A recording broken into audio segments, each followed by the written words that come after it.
Hey everyone. Hey guys. Welcome to another Travel Therapy Mentor video. Tonight we're going to be talking about transportation options for travel therapists. We've gotten a lot of questions recently from new grads and third year students that either don't have cars or have old cars, and they want to know, like, what are my options? Can I still travel? If so, how should I do it? And this is something that where we live, everyone has cars. And we forget that sometimes people live or they go to school in cities where it's not even convenient to have cars. So there's people that graduate PT school and they've never, or haven't had a car or never had a car, and they want to know what their options are. So we're going to jump into all the different options. We've done a variety of different things over the years, especially traveling to like Hawaii and everything. So Whitney's going to introduce us and then we'll jump in. Hey there. For those that may not know us, we are Whitney and Jared Kazaza. We're both traveling doctors of physical therapy. We started traveling when we were new grads in 2015, so we've been in the industry for over 10 years now. And as Jared said, we've had lots of different experiences in our different contracts. So we're going to talk tonight a little bit about different transportation options that we have personally done, that we've heard of others doing, and just kind of talk through some different scenarios depending on what your situation might be. If you guys are joining us live either on Facebook or Instagram, we'd love if you'd say hello in the comments, hit the thumbs up button. Let us know if you have any questions throughout the video. We'd be happy to answer them. Yep. So for the most part, when people ask us this question, we always say, if you have a car, drive that to the location. Even if it's across the country, it's a lot easier to drive your car than it is to go there, rent a car, buy a car, anything like that. Where people have issues, like I said, is either it's an older car where they don't trust it to drive across country, or they don't have a car at all and they're trying to figure out, should I buy a car, or should I go to this place and buy a car, or should I just rent a car? So some of this is on a case-by-case basis. It depends on your situation. But for the most part, most people, I would say 90+% of travelers are going to have a car that they're just going to drive to the new location. Yeah, and that's what we've done for the most part. And so as a pair, we've always, for the most part, taken two cars. And we'll get into talking about different options for pairs. And we've never done anything like shipping our car. That's another option that we'll talk about. We've pretty much always driven to all the continental U.S. locations. And we even drove to Alaska. And in that case, we only took one car. And like I said, we'll get into talking more about that. Now, for those of you that might be concerned about having an older car and being not sure about jumping into travel therapy with an older car, we get this a lot from new grads because they're like, I don't even have any money. We were in this exact same situation. When we graduated, we both had older cars. We had no money saved up. And so we actually chose, for a variety of reasons, to take our first travel assignments relatively close to home. This was within our comfort zone. It allowed us to kind of get our feet wet with travel therapy without traveling too far. And then also it helped a lot with the transportation issues because we didn't have to leave too far out of our state. We were just like 2 hours from home. And so we knew our cars would make it that far until we had time to save up some money to figure out something else. Yeah, I had a car that I paid $500 for when I graduated PT school. And Whitney had one that was probably 7 or 8 years old. So neither of us were really excited about taking these cars across the country. And so what we often recommend, there's a variety of reasons why we think that taking your first 1 or 2 contracts close to home makes sense. One is to save money so that you're not so vulnerable in the case of like driving across country and your contract gets delayed or something like that. But 2 is because a lot of people do start out traveling with a car that's not the most reliable and they want to save up some money to buy a new car. So that's the approach we took. We took our first contracts close to home, saved money. We bought not only a new truck with the money we saved, we also bought our fifth wheel that we lived in for 3 years after that. So that, I think, is a good option for a lot of people. Take a job close to home, save some money, and then get reliable transportation that way. Yeah, and so a big thing with us, we've talked about this before, we wanted to travel by RV. We decided before we even graduated and before we even started travel therapy that we were going to get an RV. But we were in the situation where we didn't have an income and we didn't have any money saved in order to buy that RV and buy that truck. And so that was one of the big reasons we just kind of hunkered down, took 6 months of contracts close to home. And in those 2 contracts, those 2 13-week contracts, we had saved more than enough money to buy the camper and the truck with cash. And so the other option would have been for us, had we wanted to start out with a newer car, with the camper right away, would have been we'd have to take out a loan. And so some of you may be in that situation too, where you're like, I would like to just go ahead and get a new car after graduation and just start my travel journey with my new car. And maybe that's, something that works well for you, but just take into consideration the interest on a loan. And also if you'll qualify for the loan too, right when you're out of school, if you don't have an income on paper. Yeah, we've always just tried to avoid debt if at all possible. We have paid for every car we've gotten since we graduated with cash. We paid for our house with cash. So we do our very best to not take debt that we don't need. So, but obviously that's not normal for everybody. So yeah, if you're graduating and you're going to take a contract and you have a little bit of money saved, then getting a car loan for a newer car that's going to be more reliable is definitely a good option as well. Yeah. So that's something that works well for a lot of folks if you're just kind of concerned about what to do about an older car starting out. Now, what about shipping a car? We do know travel therapists that would rather ship their car across the country than have to put all the miles on it, or maybe they just don't feel comfortable doing a road trip across the country, especially solo. So we do know people that will ship their car. Now, there are risks with shipping your car. You know, you might have delays. There could be damage to your car or your belongings if you choose to put belongings in the car. It can also be kind of pricey. A lot of travel therapists just choose to do the road trips because it's fun, it's an experience, but we've had friends and known other travelers that like sometimes ship their car, sometimes did the road trip, but sometimes they were just like, I've gone back and forth across the country so many times, I'd rather just ship the car and just get there. Or we've known couples that didn't want to have to like individually drive 2 vehicles, so they would just carpool in the one vehicle to make the road trip more fun and ship the other car. Yeah, that's something we really actually thought about for Alaska. Because we wanted to ride together. That's from Virginia. It was like what was it, 5,000 miles? Somewhere close to 5,000 miles, I think, from Virginia to Alaska. So we didn't want to drive in 2 separate cars that whole way. And so we thought about shipping the other car, and then we decided to just make do with 1 car. And that's another question we get quite a bit is from couples that don't want to take 2 cars. So they want to just travel with 1 car, 1 for not having to drive separately to the assignment, but 2 just because it's less hassle with 1 car in terms of getting there. But the issue is it can be really difficult because very often you're not going to be in the same facility. And that's what we ran into in Alaska. And then basically you're having someone drop the other person off, and then, you know, it just becomes a whole extra difficulty. And in most cases, we think for couples, it makes sense to just drive 2 cars, you know, deal with the hassle of a road trip with 2 cars, and then you have 2 cars there. It's a lot easier. Yeah, we've met people that do all kinds of things. I would say for the most part, couples tend to always have 2 vehicles.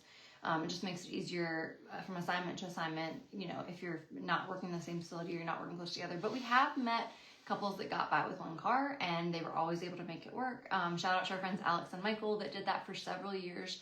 As PTs, they made it work, working in the same facilities. I also know that our other friends, the tie-dye travelers, they're a PT-OT pair, and they got by. I think they had 2 vehicles, but they often worked in the same facility and got by with just using one of them most of the time, because I think the other one was like their truck for their camper.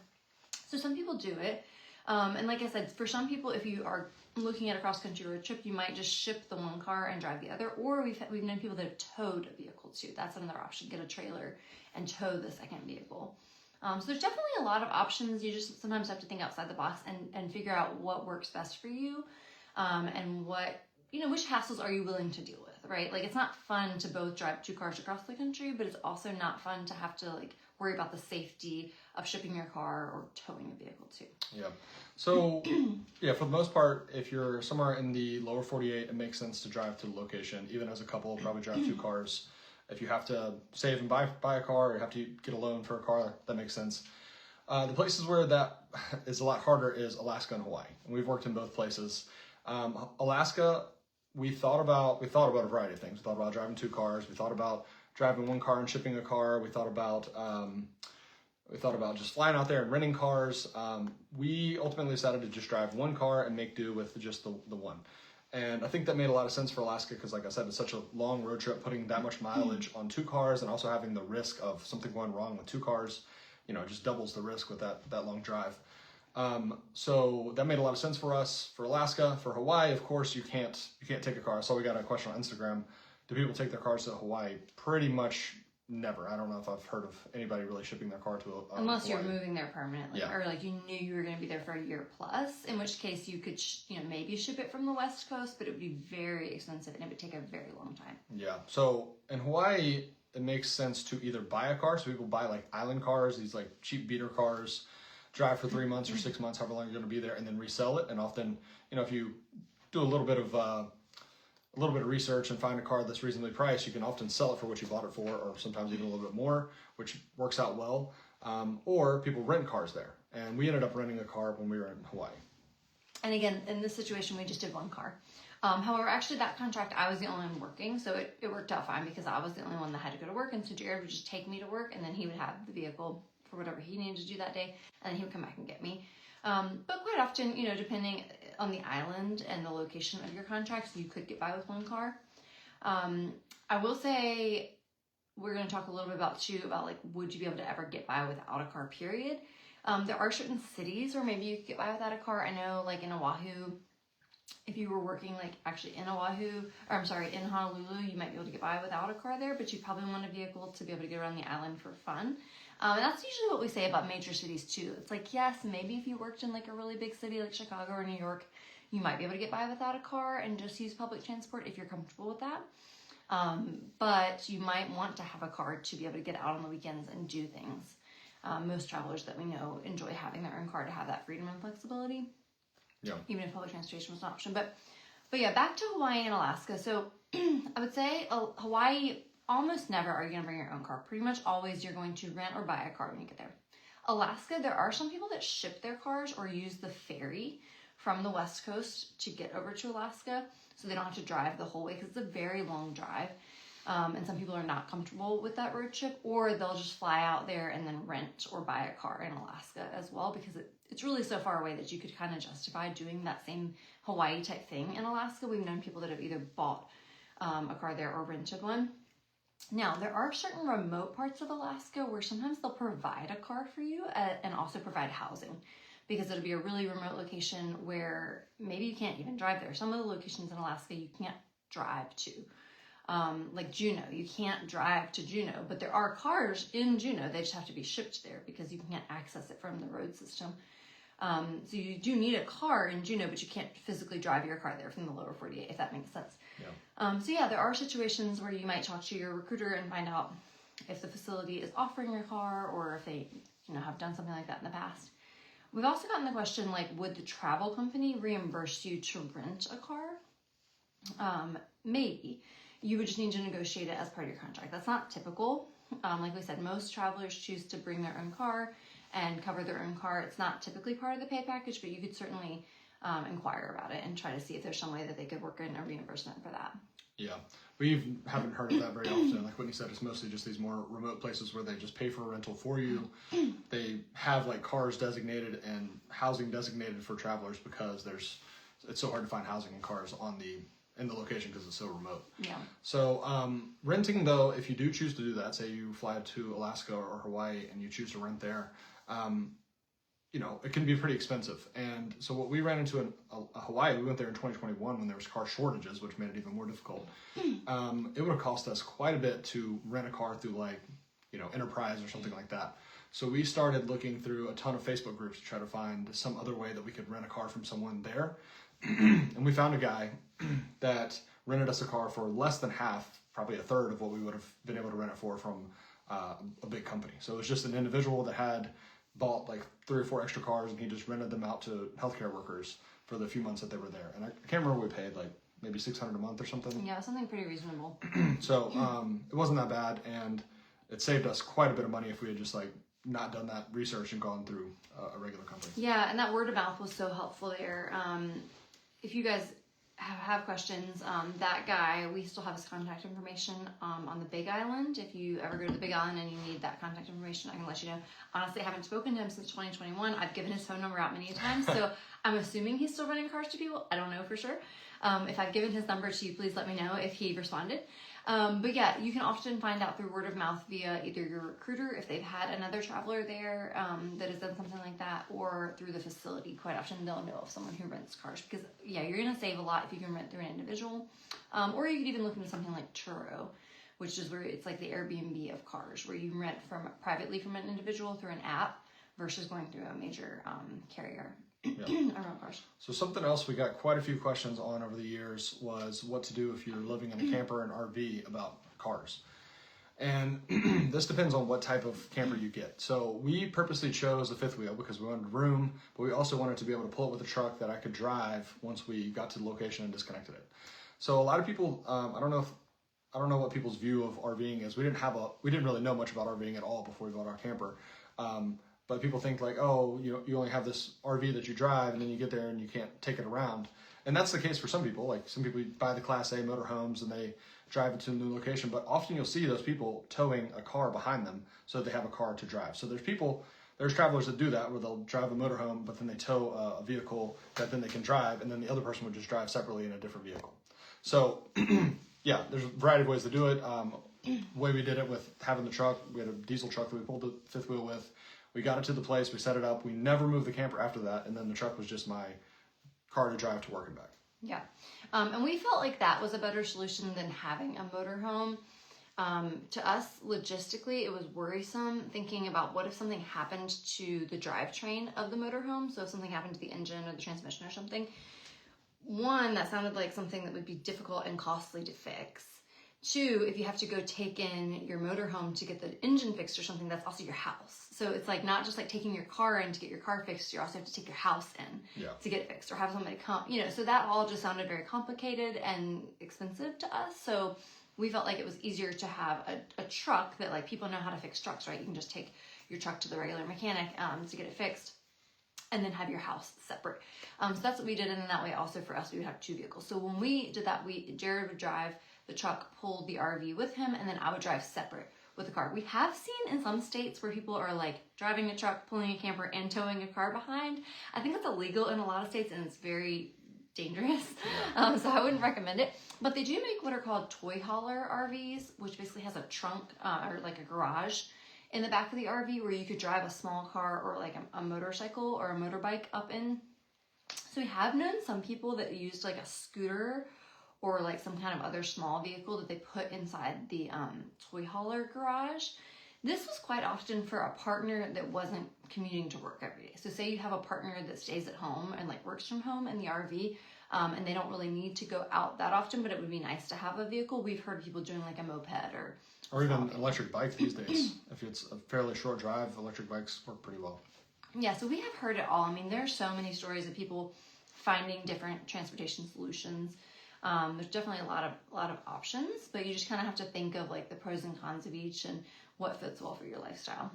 So then I guess one other situation that's kind of unique would be what if you took a contract in the city where it's actually inconvenient to have a car. So we've had a few people ask questions like that where say they're taking a contract in New York City or in Boston, and it's like, well, I don't even want to have a car because it's such a hassle to find parking, and what am I going to do with it? In that case, then there are situations where it makes sense to leave your car at home and fly to the location, and then you choose public transportation, Ubers, and things like that. But that would be definitely more of a rare situation. I've only heard that just a few times. Yeah, and so we had that question from people that are used to living in a city already, and they're wondering if they could just take contracts only in cities.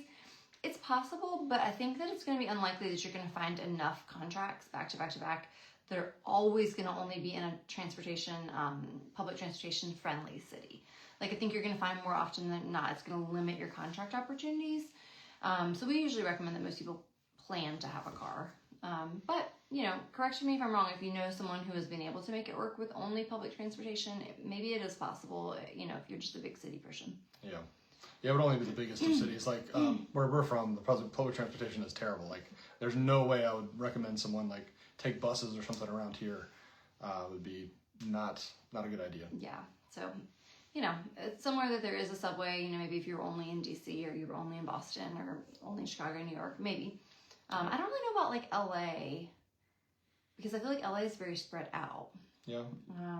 I don't know. We haven't spent a ton of time in California, so I don't know for sure about the bigger cities there in the public transportation system. But yeah, for the most part, we usually recommend you have a car. If you're in a situation where you need to get a new car, those first couple contracts you can save up really quick to get a new car if you're in that situation.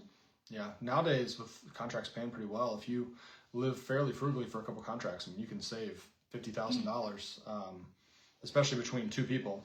If you're a couple, or save $20,000 or $25,000 and buy a reliable vehicle. Mm-hmm. Let's see, we got a question here on Instagram. At first I thought it said, how difficult is it traveling with a car? But he actually said, how difficult is it traveling with a cat? So different topic, but talking about traveling with pets here. I know there are housing options may be limited, but is it realistically possible? Yeah, absolutely. We know people that travel with pets all the time, dogs, cats. I would say a cat is going to be even easier than a dog because some housing situations might have like restrictions on dog breeds, but they're usually never going to have restrictions on cats. Yeah. And you also would probably feel more comfortable leaving your cat, at home all day while you're at work versus a dog. Yeah. Yeah, it definitely makes it harder, but it's certainly possible. There's probably, I would say, about weeds out maybe half of your housing options if you're traveling with a pet. But there still are places you can rent and you can make it work. Yeah. Yeah, we know lots of people that travel with pets. Let me answer that one about cars in Hawaii. Yeah.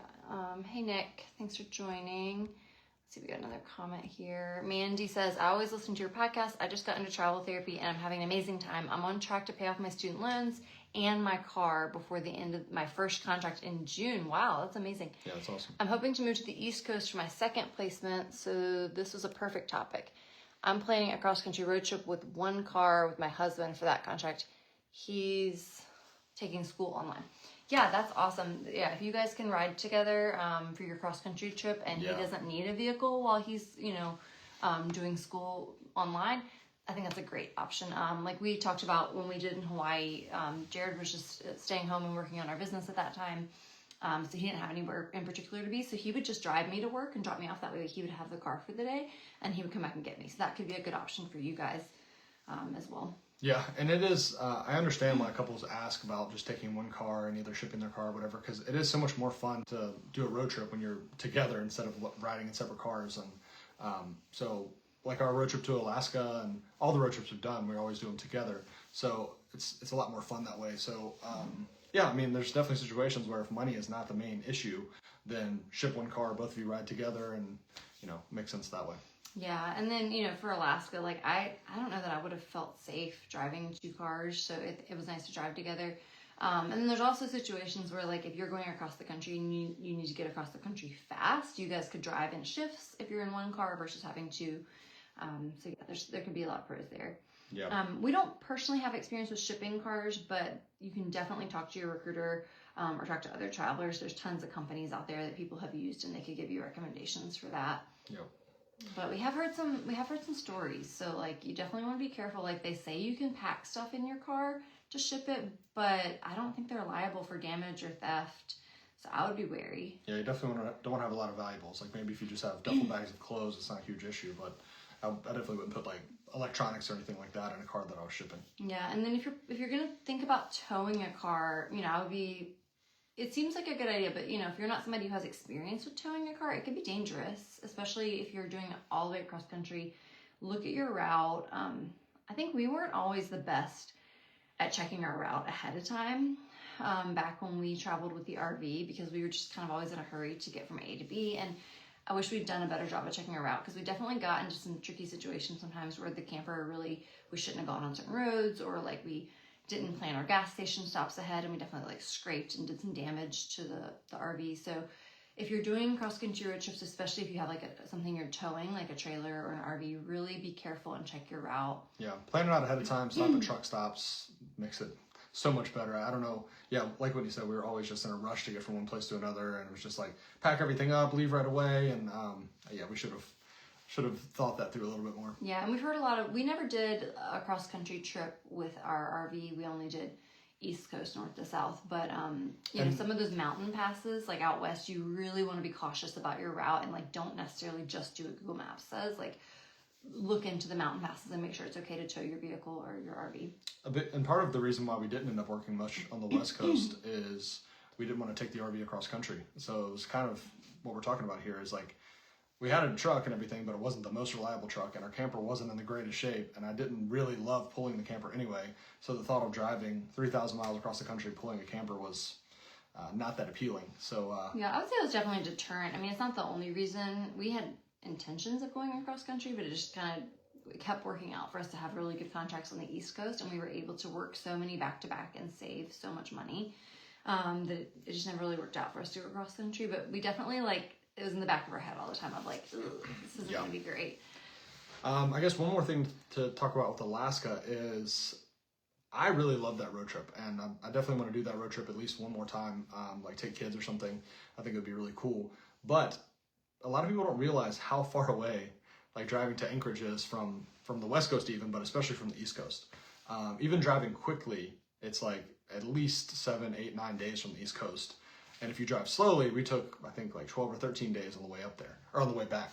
So it's like, you're going to miss out on a decent amount of work just with the drive there and the drive back. So in some cases, if you're going to work in Alaska, you actually save money by, flying there, renting a car, instead of missing 2 or 3 weeks of work driving there and back. So you have to think about it that way too, because you have an opportunity cost from the missed work that you'd have to deal with. Just think about your goals. I mean, for some people, an Alaska road trip is an amazing opportunity. It's an amazing adventure. For some people, that sounds terrible, and they would never want to do that. You also have to consider the season. You know, from like something like October through April or something, you have to either have chains or you're not allowed to drive on those roads because it's too snowy and it's so isolated. We once went from some town to the next town where like there was, before we ever saw like a grocery store or Walmart, we looked it up. It was the distance from Virginia to Denver that we went. It was like 1,500 miles before there was another like real grocery store. Without seeing a grocery store. Now, granted, there were a couple gas stations and whatever, but just tiny, tiny towns. And we were like, we literally went the equivalent of from Virginia to Denver without seeing a grocery store. Like, yeah, there's a lot of like small gas stations that have food, and I don't know what you call those, but they're just like tiny, tiny little places that don't have a lot of food. But anyway, that's just an example to tell you how remote it is, and you do need to like plan ahead and make sure it's safe. But tons of people do it, and there's the what is that map thing called, the book that we got.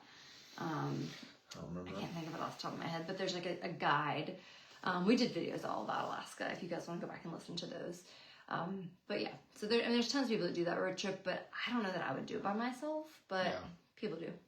Yep. So yeah, lots of different options. Hopefully that's helpful to give you guys some examples of just things that you need to think about. There are resources out there. Again, ask your recruiter, ask other travelers. People have done it before, so they can help you. Yep. All right, if there's no more questions, I guess we'll go ahead and wrap up. Yeah, I don't think there's any more questions. All right, well, thank you guys for watching. Shout out to those of you that will listen later on our podcast and our YouTube channel. Feel free to leave a comment later if you have any questions, or send us a message either on our social media or via our website at traveltherapymentor.com. Yep, take care everyone. All right, have a good night. Bye.